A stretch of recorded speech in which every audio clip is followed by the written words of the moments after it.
World cup के बाद team India की दो बैक टू बैक सीरीज, एक जिम्बाब्वे के खिलाफ नई टीम गई थी जो जिसमें शुभमन गिल कैप्टन थे, वहां पर इंडिया टीम चैंपियन बनकर आई। और अब था इंडिया टूर ऑफ श्रीलंका, ये भी 3 T20 मैच की सीरीज थी और यहाँ पर भी इंडिया ने 3-0 से इस सीरीज में दावेदारी दिखाई है। अगर हम बात करें तो सूर्य कुमार यहाँ कैप्टन थे, नए कोचों के साथ, नए स्टाफ के साथ इस सीरीज में पहली सीरीज हुई थी जो वर्ल्ड कप में कोचेस चेंज हुए, स्टाफ में चेंजेस हुए, कैप्टन में चेंजेस हुए, वाइस कैप्टन में चेंजेस हुए और टीमों में भी चेंजेस हुए। तो काफी कमाल की रही ये सीरीज, 3 मैचों की सीरीज थी और 3 T20 मैच जो खेले जाने थे तीनों ही श्रीलंका में खेले जाने थे, जो पाले खेले इंटरनेशनल स्टेडियम में खेले गए तीनों मैच।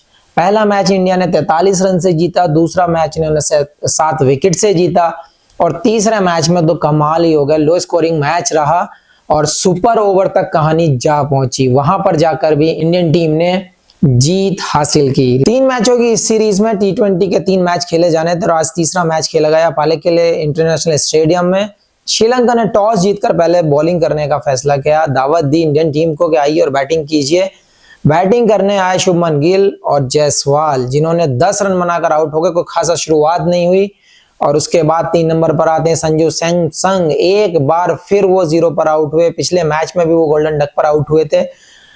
कुछ खासा अच्छा गया नहीं है संजू सैमसन का, ये सीरीज कमबैक सीरीज था और काफी अनुमान लगाए जा रहे थे संजू सैमसन को चांस दिए जाएं, अच्छी प्रतिभा, हम भी कहते हैं अच्छी प्रतिभा, लेकिन वो इस मौके को नहीं बना पाए। उसके बाद आते हैं रिंकू सिंह 4 नंबर पर। रिंकू सिंह भी चौथे ओवर में चलते हुए 1 रन बनाया, उन्होंने तिक्सेना ने अपना जादू दिखाया चौथे ओवर में, रिंकू सिंह को भी वापस भेज दिया। लेकिन अगर देखा जाए तो इंडियन टीम ने कुल 6 ओवर में 30 रन बनाकर अपने 3 विकेट खो दिए थे। 5 नंबर पर आए सूर्य कुमार यादव बैटिंग करने के लिए। फर्नांडो ने उनको अपनी चौथी ही बॉल पर पवेलियन का रास्ता दिखा दिया। सूर्य कुमार केवल 8 ही रन बना पाए थे और भारत का स्कोर पावर प्ले में 30 रन रह गए थे। 6 ओवर 30 रन 4 विकेट पर इंडिया का पावर प्ले को खासा अच्छा गया नहीं। 6 नंबर पर बैटिंग करने आए शिवम दुबे, 6ठे ओवर में केवल 30 रन हुए थे 4 विकेट पर। अगर हम बात करें शिवम दुबे की तो कोई खासा बल्लेबाजी से कुछ कर नहीं पाए, 14 बॉल में केवल 13 रन बनाकर वो भी आउट हो गए। लेकिन अगर हम बात करें इंडियन बैटिंग की तो ऐसा लग रहा था श्रीलंका ने अपनी पूरी ग्रिप बनाई हुई वहां पर और पूरे तरीके से शिकंजा कस लिया। 7 नंबर पर आए रियान पराग बैटिंग करने के लिए, उन्होंने शुभमन गिल का थोड़ा साथ दिया और 50 रन की उन्होंने पार्टनरशिप वहां पर लगाई। दोनों ही बैट्समैनों ने बड़ी समझदारी के साथ इनिंग को आगे बढ़ाया। 14.3 ओवर में 100 रन इंडिया ने अपने पूरे कर लिए थे। दोनों ने कमाल की पार्टनरशिप लगाई वहां पर। 40 बॉल में 54 रन की पार्टनरशिप लगाकर वहां शुभमन गिल आउट हो गए 37 बॉल में 39 रन बनाकर। तो वहां पर एक झटका और लगा जहां पर पार्टनरशिप पनप रही थी, जुड़ रही थी। उसके बाद आते हैं वाशिंगटन सुंदर बल्लेबाजी करने के लिए। जब सुंदर बैटिंग करने के लिए आए वहां पर शुभमन गिल आउट हो चुके थे, रियान पराग क्रीज पर थे। अगर देखा जाए तो शुभमन गिल और रियान पराग ने थोड़ा सा इनिंग को संभाला, थोड़ा सा वहां पर योगदान, वाशिंगटन सुंदर ने भी वहां पर अपना योगदान दिया। 18 बॉल में 26 रन बनाए रियान पराग ने। और अगर हम वाशिंगटन सुंदर की अगर हम बात करते हैं तो कमाल की साझेदारी की है इन्होंने उनके साथ। रियान पराग के आउट होने के बाद आते हैं रवि बिश्नोई बैटिंग करने के लिए। सुंदर वहां पर बैटिंग कर रहे थे, कमाल की बैटिंग कर रहे थे। 18 बॉल में 25 रन वाशिंगटन सुंदर ने बनाए थे वहां तक, लेकिन उनका सामना थिक्सेना से हो जाता है। थिक्सेना ने उन्हें अपनी ही बॉल पर क्लीन बोल्ड कर दिया और उनको पवेलियन का रास्ता दिखा दिया। उसके बाद आए सिराज रन आउट हो गए वहां पर। अगर हम इंडियन टीम के स्कोर की अगर हम बात करें तो 20 ओवर में 9 विकेट पर 137 ही रन बना पाई और बड़ी मुश्किलों का सामना करना पड़ा वहां पर। अगर हम बात करें शुभमन गिल, रियान पराग और वाशिंगटन सुंदर, इन तीनों ने थोड़ा सा मिलकर साहस किया, थोड़ी सी पार्टनरशिप बिल्ड की, उसकी बदौलत 137 ही रन बना पाई इंडियन टीम 20 ओवर में 9 विकेट के नुकसान पर। अगर हम श्रीलंका की बॉलिंग की अगर बात करें, कमाल की बॉलिंग की है उन्होंने। 14 ओवर स्पिनर से फिकाए हैं, बड़े कमाल का इस्तेमाल किया है कप्तान ने अपने बॉलरों को। थिक्सेना ने 3 विकेट लिए वहां पर और हसरंगा ने 2 विकेट ली। बाकी सपोर्टिव रहे एक एक विकेट लेकर, लेकिन इंडिया को ज्यादा आगे नहीं जाने दिया। 20 ओवर में 9 विकेट पर 137 ही रन बनाने दिया। 138 रन का टारगेट था श्रीलंका के सामने। 138 रन का पीछा करने उतरी श्रीलंका की टीम, लेकिन श्रीलंका की टीम बड़ी मजबूती के साथ दिखाई दे रही थी। पावर प्ले में उन्होंने कोई विकेट नहीं खोया, बड़ी शांति के साथ बैटिंग किया। 35 ही रन बनाए, लेकिन समझदारी के साथ वो लोग बैटिंग कर रहे थे। उनको पता था उस ट्रैक पे कैसे खेलना है, थोड़ा टर्निंग ट्रैक था, थोड़ी सी कंडीशंस के हिसाब से उन्होंने बैटिंग किया। 8 ओवर में श्रीलंका ने अपने 50 रन पूरे किए यहाँ पर बिना किसी विकेट खोए, और ये श्रीलंका की चौथी 50 प्लस पार्टनरशिप थी इंडिया के अगेंस्ट, जो सबसे बड़ी इनिंग्स में आती है। 8 ओवर बड़ी ही शांति से निकाले श्रीलंका की बल्लेबाजों ने, बड़ी कमाल की बल्लेबाजी कर रहे थे, सूझबूझ के साथ बैटिंग कर रहे थे। 9वां ओवर लेकर आए रवि बिश्नोई और 5वीं बॉल पर निशांका को उन्होंने 26 रन पर आउट कर दिया। उन्होंने 27 बॉल में 26 रन बनाए। उसके बाद आए कुशल परेरा 3 नंबर पर अगर बैटिंग करने के लिए श्रीलंका की तरफ से। उन्होंने भी ओपनर का साथ बाखूबी निभाया। दूसरे विकेट के लिए भी उन्होंने 50 रन की पार्टनरशिप की। श्रीलंका के दोनों ही पार्टनरशिप 50-50 रन की हुई। उन्होंने 14 ओवर 1 बॉल में अपने 100 रन पूरे कर लिए थे। वहां पर बड़ा ही कमाल की बल्लेबाजी की, बड़ी सेंसिबल बैटिंग का मुजाहिरा किया। वहां पर बड़ा ही आसानी से ऐसा लग रहा था कि बहुत ही आसानी के साथ इस टारगेट को वो लोग पूरा कर लेंगे, क्योंकि 100 रन इन्होंने 14 ओवर 1 गेंद में कर लिए थे। 35 बॉल में केवल 37 रन बनाने थे उनको।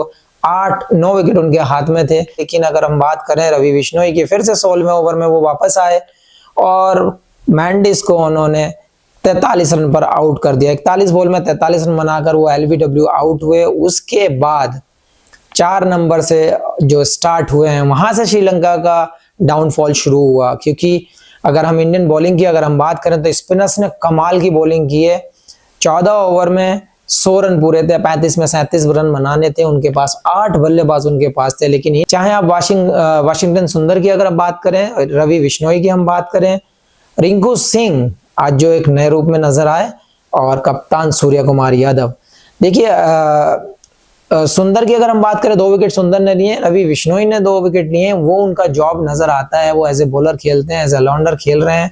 सुंदर उन्होंने 2 विकेट भी लिए और रन भी बनाए।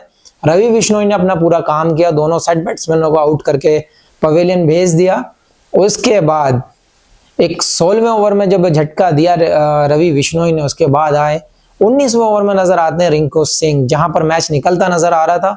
लेकिन कप्तान ने रिंकू सिंह पर भरोसा किया और स्पिन थमाई वहां पर, और रिंकू सिंह ने 2 विकेट निकाले। पहला कॉटन बॉल, दूसरा कैच आउट बाउंड्री लाइन पर कराया। 2 विकेट लेकर वहां पर इंडियन टीम को राहत की सांस ली। लेकिन फंसा हुआ मैच था वहां पर। लास्ट ओवर में बड़ा ही करीबी मैच था। वहां 6-7 रन जब चाहिए थे, सूर्य कुमार यादव खुद वहां पर बॉलिंग की कमान संभालने के लिए आ गए। बहुत ही बड़ा रिस्क और बहुत ही बड़ा, मैं कहता हूँ कलेजे वाली बात है, दिल गुर्दा होना चाहिए वहां पर बॉल डालने के लिए, जो सूर्य कुमार यादव ने दिखाया। और सूर्य कुमार यादव ने अपनी पावर ही नहीं दी, अपनी स्किल ही नहीं, वहां पर 2 विकेटें निकाली सूर्य कुमार यादव ने और मैच को टाई कराया। सबसे बड़ी बात, इतने कम स्कोर पर खुद बॉलिंग करने के लिए आए, 2 विकेटें निकाली, मैच टाई कराया और मैच को सुपर ओवर की तरफ मोड़ दिया। लोगों को लगा था कि सूर्य कुमार यादव क्यों आ गए, किस लिए आ गए जब वो बॉल नहीं डालते हैं। लेकिन बहुत सारी चीजें नजर आती हैं, बहुत सारी गट्स पे भी काम करना पड़ता है। लेकिन ये कैप्टनसी, ये एक कैप्टन होने के ही नाता, एक कैप्टन होने के ही वजह से वो खुद बॉलिंग करने आ सके। हो सकता है कैप्टन नहीं होता तो नहीं आते, वहां पर कैप्टन नहीं देता कोई और, लेकिन वो खुद कैप्टन थे, खुद डिसीजन ले सकते थे, खुद करने के लिए आए और मैच को सुपर ओवर की तरफ धकेल दिया। लेकिन सुपर ओवर भी कमाल का हुआ। श्रीलंकाई टीम जब बैटिंग करने के लिए आई तो वहां पर श्रीलंका केवल 2 ही रन बना पाई। वाशिंगटन सुंदर ने दोनों ही बैट्समैन को पवेलियन भेज दिया। तो इंडिया के सामने 3 रन का स्कोर टारगेट था, इंडिया के सामने 3 रन का। सुपर ओवर में 3 रन बनाना कोई बात, मुझे लगता नहीं है लोगों के दिल में शंका बैठी होगी। लेकिन यहाँ पर जब इंडियन सलामी बल्लेबाज शुभमन गिल और सूर्य कुमार यादव यहाँ पे फिर उन्होंने अपने हाथों में कमान संभाली, फिर से एक बार गट्स दिखाए और ओपनिंग करने के लिए शुभमन गिल के साथ आए। पहली ही बॉल पर स्वीप मारा और स्वीप के साथ बाउंड्री हासिल करके इस मैच को भी जीत लिया। 3-0 से इस सीरीज को अपने नाम किया। सीरीज इंडिया ने T20 3 इंटरनेशनल मैचों की सीरीज 3-0 से जीती और कमाल का प्रदर्शन रहा इस टीम का। कमाल के प्लान्स रहे, कुछ नए डिसीजन देखने को मिले, कुछ नए ओवर्स देखने को मिले, सबसे ज़्यादा जो एंजॉय किया पब्लिक ने, जो हमने एंजॉय किया, वो सबसे ज़्यादा रियान पराग की इस सीरीज़ में बॉलिंग देखने को मिली। रिंकू सिंह को बॉलिंग के साथ देखने को मिला, कप्तान सूर्य कुमार यादव को भी देखने मिला। तो मैं कहता हूं आने वाले टाइम में आप सबको रेडी रहना चाहिए, आप सबको हाथ घुमा लेने चाहिए, जो बैट्समैन है वो भी। और मैं तो कहता हूं बॉलरों के लिए खतरा है तो बैटिंग करना सीख लीजिए, बैटिंग की जरूरत पड़ेगी वहां पर। तो बड़ी कमाल की सीरीज रही है, बहुत अच्छा प्रदर्शन रहा है सबका। तो अब देखना ये होगा आगे, इंडिया के 3 मैचों की ओडीआई सीरीज बाकी है श्रीलंका में, वो अभी खेली जानी बाकी है। अगर इन 3 मैचों की T20 सीरीज में अगर हम देखें, काफी कमाल की परफॉर्मेंस रही है। अगर मैन ऑफ द मैच की बात करें तीसरे मैच में, तो वाशिंगटन सुंदर रहे, 2 विकेटें लिए, 25 रन बनाए हैं। प्लेयर ऑफ द मैच रहे, मैन ऑफ द सीरीज की अगर हम बात करें तो वो सूर्य कुमार यादव रहे। 3 T20 मैचों की सीरीज तो इंडिया ने जीत ली है, लेकिन अभी 3 ओडीआई बाकी हैं। कैप्टन रोहित शर्मा की वापसी है और गौतम गंभीर के साथ वो खेलेंगे पहली सीरीज। अगर देखा जाए तो नए कोच के साथ ये अभी 7 प्लान बनाने होंगे, अभी बहुत सारी प्लानिंग करनी होगी। 3 मैचों की सीरीज है, श्रीलंका है तो थोड़ा उतना टेंशन नहीं है, लेकिन अभी से बाउंडिंग बनानी पड़ेगी चीजों की, अभी से ही एक दूसरे का तालमेल मिलाना पड़ेगा। तो देखना ये होगा अगले 3 मैचेस में जो 2 अगस्त से खेला जाना है, वो सीरीज में गौतम गंभीर और कैप्टन रोहित शर्मा के प्लान्स कैसे होते हैं, किस प्लान के तहत उतरती है इस ओडीआई सीरीज में, देखना ये होगा। तो देखते रहिए अगले मैचेस।